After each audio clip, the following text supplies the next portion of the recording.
ప్రజలందరికీ కూడా రాష్ట్రంలో అర్థమవుతోంది. జగన్ గారి హయాంలో గ్రామ సచివాలయాలు, ఆర్బీకే సెంటర్లు, విలేజ్ హెల్త్ క్లినిక్లు, ఫ్యామిలీ డాక్టర్లు అంటూ ఊరూరా మంచి చేసుకుంటూ పోతే వాటన్నిటిని నిర్వీర్యం చేస్తూ వీళ్ళు ఊరూరా చేసింది ఏంటయ్యా అంటే మద్యం షాపులు, బెల్ట్ షాపులు, కల్తీ లిక్కర్లు, తద్వారా పోతున్న ప్రజల ప్రాణాలు. ఈ అర్థాలన్నీ కూడా ఇప్పుడిప్పుడే రాష్ట్ర ప్రజలందరికీ కూడా కళ్ళకు కట్టినట్టుగా అర్థమవుతున్నాయి. అంటే ఈ మద్యం మాఫియాతో ఒక అనాగరిక అరాచక పాలన కొనసాగుతోంది ఈ రోజున ఆంధ్ర రాష్ట్రంలో. మీరు ఎనీ టైం మీరు వెళ్ళండి, మీకు మద్యం దొరుకుతుంది. ఒక ఆప్షన్ కూడా కాదు, 100 ఆప్షన్లు ఉంటాయి మీకు చక్కగా. మీరు చూస్ చేసుకోవచ్చు, మీరు ఆ మద్యాన్ని తాగొచ్చు, ఆ కల్తీ మద్యాన్ని. మీ ప్రాణాల బాధ్యత, మరి తర్వాత ఇంకేమవుతుందో ఆ దేవుడికే ఎరుక. ఇది రాష్ట్రంలో ఈ రోజున పరిస్థితి. అసలు 24 గంటలు ఏరులై పారుతున్న మద్యం, అర్ధరాత్రి అపరాత్రి అన్న టైం కూడా లేదు, అంటే 12 గంటలు 1 గంటలకు కూడా మద్యం దొరుకుతోంది ఈ రోజున ఆంధ్ర రాష్ట్రంలో. అసలు ఈ టైంకి, ఈ అర్ధరాత్రి టైంకి కూడా మద్యం ఎందుకు దొరుకుతోంది అంటే, ఒకవైపు బెల్ట్ షాపులు, మరొక వైపు కల్తీ మద్యం, రెండింటినీ చక్కగా బ్యాలెన్స్ చేసుకుంటూ పర్ఫెక్ట్ బిజినెస్ నడిపిస్తుంది ఈ కూటమి ప్రభుత్వం. దానికి తోడుగా అసలు ఈ మద్యం అనేది కల్తీదా అసలుదా తెలియని ఒక గందరగోళ పరిస్థితిలో కూడా ఈ రోజున ఆంధ్ర రాష్ట్ర ప్రజలు ఉన్నారు. బాటిల్ కొనుక్కుంటారు, ఆ మద్యం బాటిల్ పైన స్టిక్కర్ చూసి కొనుక్కుంటారు, అది నకిలీదా అసలుదా కూడా తెలియని పరిస్థితిలో ఈ రోజున రాష్ట్ర ప్రజలు ఉన్నారు. ఈ మధ్య ప్రభుత్వం ఒక జీవో విడుదల చేసింది గమ్మత్తుగా. బాటిల్ పైన ఒక క్యూఆర్ కోడ్ ఉంటుంది, దాన్ని స్కాన్ చేస్తే మీకు అసలుదా నకిలీదా మద్యం అనేది తెలుస్తుందట. అంటే స్టిక్కర్ ఒరిజినలే, పాపం స్టిక్కర్లో ఏం తప్పలేదు, స్టిక్కర్ ఒరిజినలే, కానీ లోపల మద్యం నకిలీదా అనమాట. ఇంత ఆర్గనైజ్డ్గా ప్రజల్ని మోసం చేస్తూ ఒక వ్యవస్థీకృతంగా ఈ మద్యం దందాన్ని నడిపిస్తుంది ఈ రోజు కూటమి ప్రభుత్వం.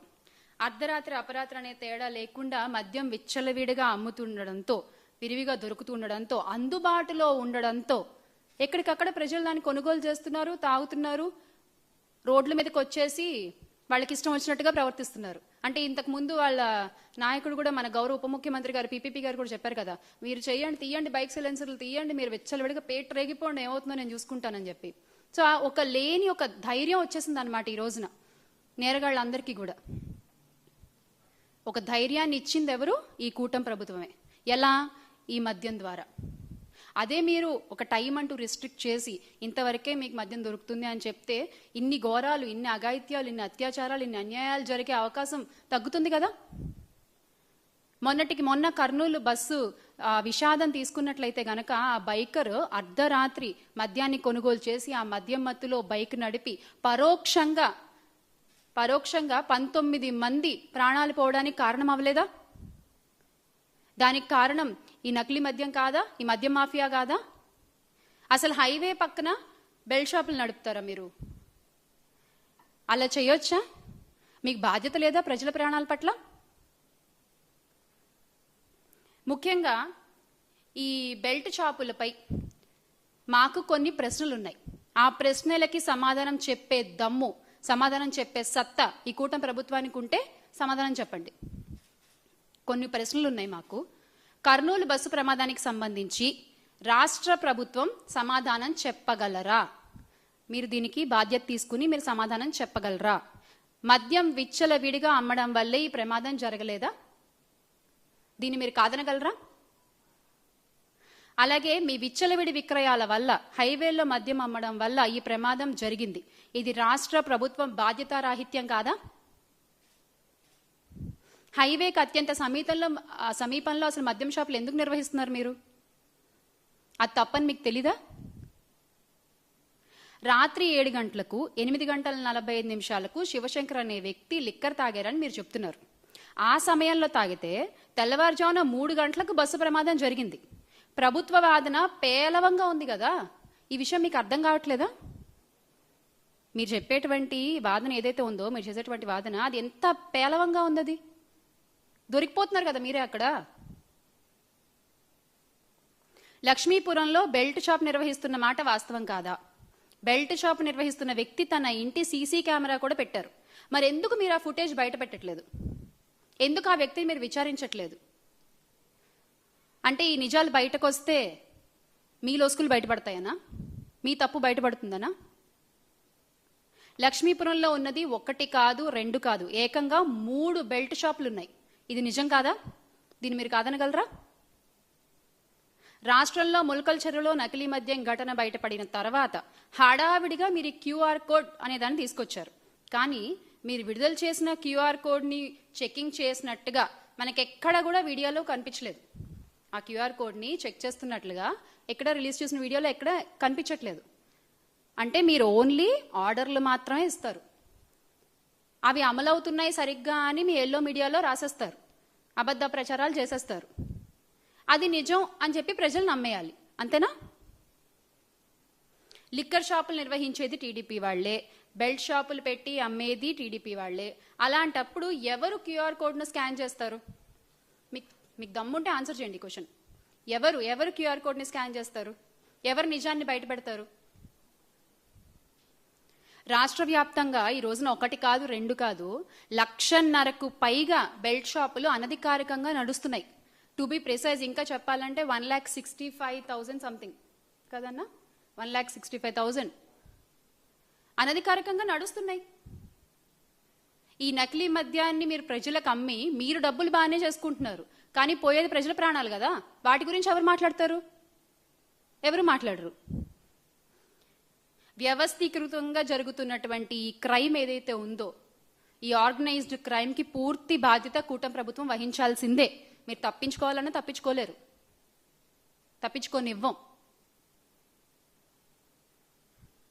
నకిలీ మద్యం చిన్నపాటి ఫ్యాక్టరీలు ఈ రోజున రాష్ట్రం అంతా కూడా వ్యాపించున్నాయి.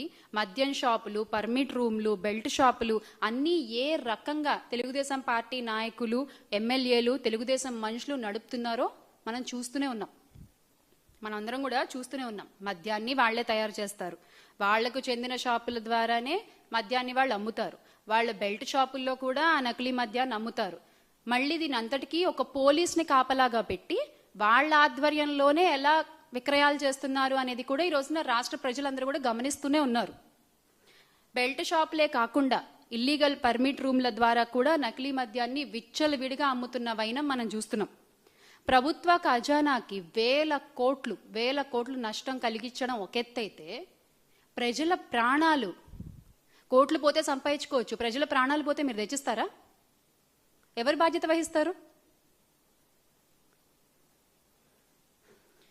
ఎంత దిగజారిపోయి ఈ రోజున వ్యాపారం చేస్తున్నారంటే, ఆ వ్యాపారం చేసేది కూడా మళ్ళీ మేము క్లీన్ అని చెప్పుకోవడంలో నిజంగా అసలు ఆ క్రెడిట్ మాత్రం ఒక చంద్రబాబు నాయుడు గారికి, నారా లోకేష్ గారికి దక్కుతుంది. ఇంత కళ్ళకు కనిపిస్తున్నా కూడా, ఇన్ని తప్పులు జరుగుతున్నాయని చెప్తున్నా కూడా, ప్రజల ముందు ఇలా తప్పని కనిపిస్తుంటే కూడా no no no no no అది తప్పు కాదు, మేము క్లీన్, మేము గ్రీన్, మేము చేసింది 100% రైట్ అని చెప్పుకోవడంలో మీకు మీరే సాటి. వచ్చిన ఆదాయంలో ఇది నీకు, ఇది నీకు, ఇది నీకు, ఇది నీకు అని పంచుకుంటారు. ఎక్కడైతే మీకు వాటాలు తేడాలు వస్తాయో అక్కడల్లా ఆ ఫ్యాక్టరీలన్నీ బయటపడుతున్నాయి. అంతే కదా, మీకు వాటాలు తేడాలు వస్తేనే కదా ఫ్యాక్టరీలన్నీ కూడా ఈరోజు బయటపడుతున్నాయి, ఆ ప్లేసుల్లోనే కదా. అసలు ఈ రోజనే కాదు, ఎన్టీఆర్ గారిని వెన్నుపోటు పొడిచిన దగ్గర నుంచి కూడా చంద్రబాబు నాయుడు గారి వైనం ఏంటయ్యా అంటే, తప్పు వాళ్లే చేస్తారు, ఆ తప్పుని చేసింది మేం కాదు మీరు అని చెప్పి ప్రజలపై రుద్దే ప్రయత్నం చేస్తారు వాళ్ళ ఎల్లో మీడియా ద్వారా. కాదు ఇది మీరు చేసిన తప్పే అని ఎవరైనా మధ్యలో వచ్చి మాట్లాడితే కూడా వాళ్ళ మీద కూడా లేనిపోని కేసులు బనాయించి అరెస్టులు చేసి లోపలికి నెట్టే ప్రయత్నాలు చేస్తారు.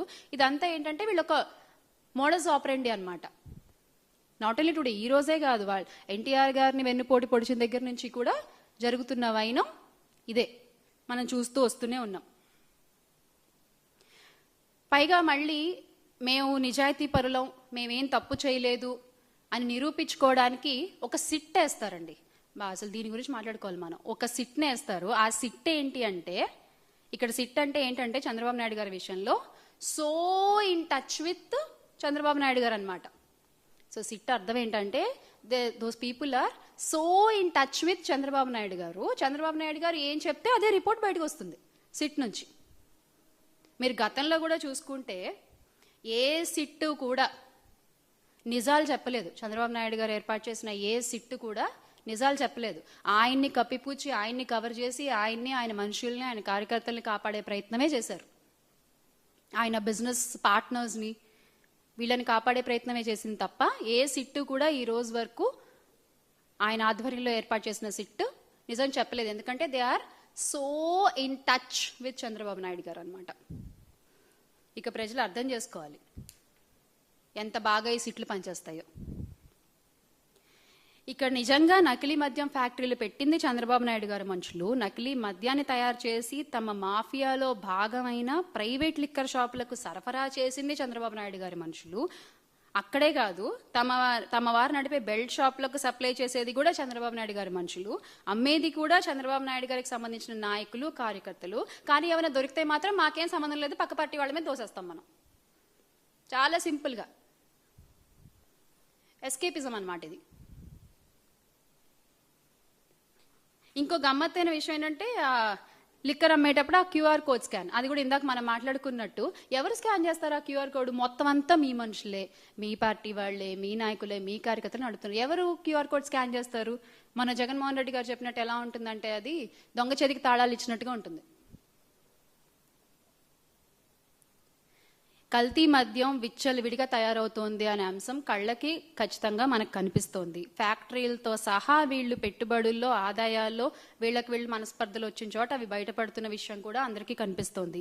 డిస్ట్రిబ్యూషన్ నెట్వర్క్ కనిపిస్తోంది, అమ్ముతున్నది కనిపిస్తోంది. అయినా వీళ్ళకి ఏ మాత్రం స్పృహ కూడా లేదు. ఎవ్వరు నోరు తెచ్చి మాట్లాడరు దాని గురించి.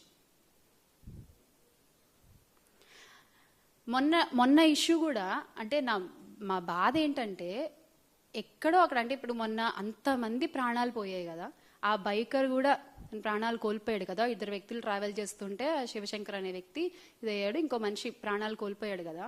ఆ మద్యం కనుక అవైలబుల్గా లేకపోయి ఉంటే, ఆ టైంకి అక్కడ ఆ మద్యం కొనుగోలు చేయకుండా అతను మామూలుగా వెళ్ళుంటే అతను బతికేవాడు, ఆ 19 మంది ప్రయాణికులు బతికేవాడు. ఈ రోజున ఒక మాంసపు ముద్దల్లా ఉన్న ప్రయాణికులని ఒక డిఎన్ఏ టెస్టుల ద్వారా ఎవరిది ఏంటి అని చెప్పి వాళ్ళ కుటుంబ సభ్యులకి అప్పగిస్తున్నటువంటి పరిస్థితి. ఇంత విషాదకర ఘటన అవసరమా రాష్ట్రంలో మనకి? ఒక తల్లి తన బిడ్డ కాలిపోకూడదని చెప్పి ఇలా పట్టుకుని తను దహనం అయిపోతూ ఆ బిడ్డను కాపాడే ప్రయత్నం చేసిన హృదయ వికారమైనటువంటి ఆ సంఘటన చూడాల్సిన కర్మ ఏంటి మనకి? దేనికి లింకప్ అయి ఉంది ఇదంతా? మద్యం మాఫియా కాదా?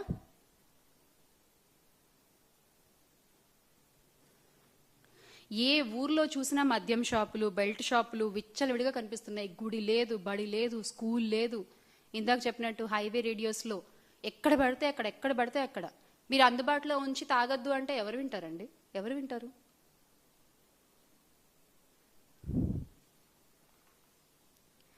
రాష్ట్రంలో ఈ రోజున మహిళలపై జరుగుతున్న అఘాయిత్యాలకు కూడా ఈ మద్యం మాఫియానే ఒక కారణం అని చెప్తాను నేను నిస్సంకోచంగా. నిన్న కూడా ఒక న్యూస్ చూసాం. ఒక 20 రూపాయల కోసం ఒక పిల్లోడు పక్క పిల్లోడి గొంతు కోసేసిన వైన మనం చూసాం. ఏంటిది? ఏం జరుగుతుంది అసలు రాష్ట్రంలో? దేని గురించి మీరు నోరు తెరిచి మాట్లాడరు. ముఖ్యమంత్రి గారు మాట్లాడరు, ఉప ముఖ్యమంత్రి గారు మాట్లాడరు, పీపీపీ గారు, లోకేష్ గారు మాట్లాడరు, హోమ్ మినిస్టర్ గారు అసలే మాట్లాడరు.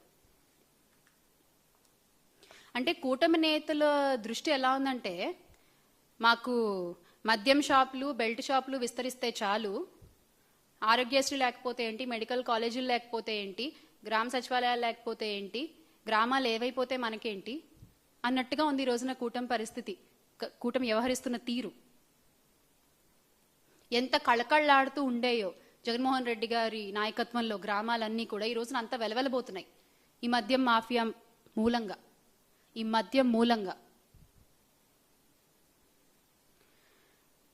జగన్ గారు ఎంత సంక్షేమ పాలన అందించారో అంతకంతకి సంక్షోభ పాలన అందిస్తున్న ఘనత మూటగట్టుకుంటున్నారు ఈ కూటమి ప్రభుత్వం. ఎందుకు అంటే ఇప్పుడు మన ఉప ముఖ్యమంత్రి గారికేమో, పీపీపీ గారికి హోంశాఖ మీద దృష్టి, హోమ్ మినిస్టర్ గారికేమో ఎంతసేపు పవన్ కళ్యాణ్ గారిని పొగడ్డం మీద దృష్టి, లోకేష్ గారికేమో ముఖ్యమంత్రి శాఖలపైన దృష్టి, ముఖ్యమంత్రి గారికేమో ఎంతసేపు ఏ ప్రమోషన్ చేసుకుందామా అనే దృష్టి. అంతే తప్ప ఈ రోజున ఈ నకిలీ మద్యం గురించి కానీ, ఆగిపోయిన ఆరోగ్యశ్రీ గురించి కానీ, ప్రైవేటు పరం చేస్తున్న మెడికల్ కాలేజీల గురించి కానీ, కల్తీ ఆహారం తిని చనిపోతున్న, కల్తీ నీరు తాగి చనిపోతున్న గిరిజన బాలికల గురించి కానీ, గురుకుల పాఠశాలలో చదువుతున్న బాలికల గురించి కానీ ఎవ్వరు మాట్లాడరు. ఏమన్నా అంటే మాకు అండర్స్టాండింగ్ ఉంది, మాకు మేము స్నేహపూర్వకంగా శాఖల మధ్య అండర్స్టాండింగ్తో పనిచేస్తున్నాము అని చెప్తారు. మీరు పని చేస్తే ఎవరు అడగరు కదా మిమ్మల్ని. లేకపోతే ఇదేనా మీ పనిచేసే వైనం? ఈ రోజున గ్రామాలన్నీ కూడా వెలవెలబోయి నాశనం అవుతున్నాయి. దానికి సమాధానం ఎవరు చెప్తారండి?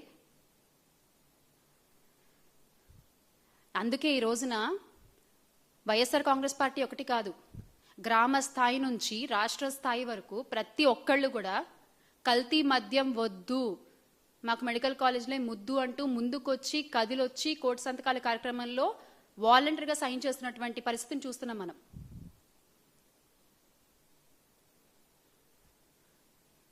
ప్రతి 50 ఇళ్లకి ఒక వాలంటీర్ని, ప్రతి 2000 మంది జనాభాకు ఒక సచివాలయాన్ని ఏర్పాటు చేసి గ్రామ స్వరాజ్యాన్ని ఆనాడు జగన్మోహన్ రెడ్డి గారు స్థాపిస్తే ఒక వర్గానికి సంబంధించినటువంటి మీడియా ఆయన మీద బురద జల్లింది ఆ రోజున.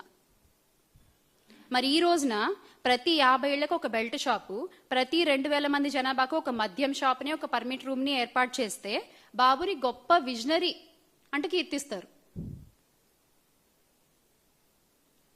ఏది నిజం అనేది ఖచ్చితంగా ఈ రోజున ప్రజలందరూ కూడా గమనిస్తున్నారు.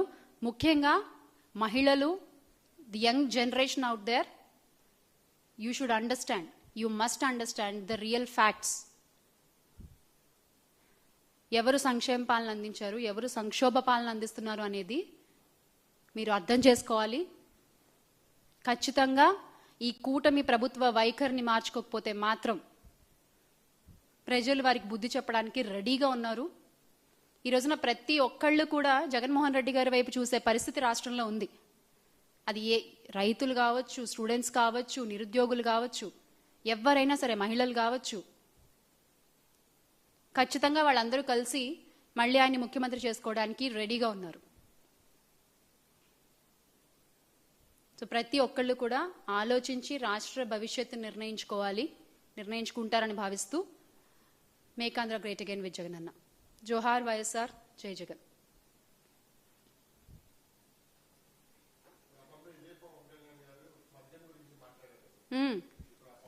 మద్యపాన ప్రియుల పొట్ట కొట్టారు అనుకుంటూ చించుకుంటూ మాట్లాడారు కదా ఆ రోజు ఆయన.